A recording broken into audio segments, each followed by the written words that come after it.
Hey everybody, I'm Aaron Norris. It's March 8th, and have you done your taxes? And thanks for joining us for the Norris Group's Real Estate Headline Roundup in 2.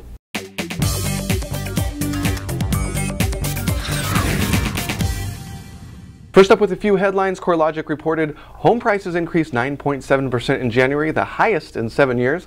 Jobless claims decreased by 7,000 to 340,000 last week, according to the Labor Department. That's 5 weeks of unemployment declines. Increases in home prices meant a $1.17 trillion increase in national household wealth, according to the Federal Reserve. That's the highest it's been since 2007. The Coalition for Sensible Housing Policy is begging the Fed to redo the rule on qualified residential mortgages and base it off the qualified mortgage rule released in January. As it stands, QRM rules require 20% down, debt-to-income ratios of 36%, and caps increases in rates for adjustable rate mortgages. The new QRM rule is designed to keep close eye on securitizers' risk retention, but the rules are clearly different, and several agencies think QRM should be based on the QM. The California Department of Real Estate will be no more as of July 1st, 2013. Well, alright, not exactly. You'll be calling it the Bureau of Real Estate, and it has a new home under the Business and Consumers Services Agency. This is a huge overhaul, and Jerry Brown placing everything from the Medical Board of California to the Acupuncture Board under the same roof.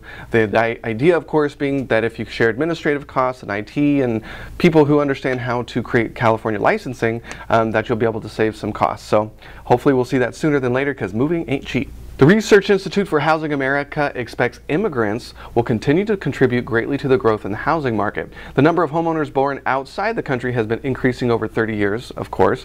Researcher Dow Myers says foreign-born demand has actually been more stable than native-born demand. California, New York, North Carolina, New Jersey, Massachusetts, and Michigan are leading the charge in this demographic. Finally, the GSEs recently conducted a survey of 2,400 homeowners with loan-to-values of 80 to 125%.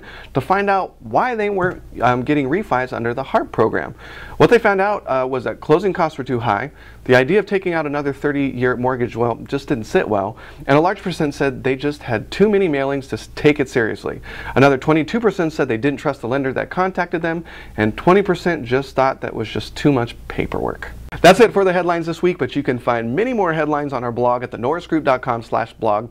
Up on the radio show this week, we've got David Kittle. He is, of course, a former panelist of I Survived Real Estate, the former president of the Mortgage Bankers Association, and he currently works with a company that investigates mortgage fraud. He's on for the next couple weeks. We're going to be in Sacramento next week, March 13th, up at NorCal RIA, doing Poised to Pop. March 26th, we've got the Distressed Property Boot Camp with only a few more spots available. With that, if you need any information on all 5 of our hard money loan programs, check out thenorrisgroup.com. If you want information on earning 9% with trust deeds and private money lending, check out tngtrustdeeds.com. Have a fantastic Friday, do your taxes, and we'll see you next week.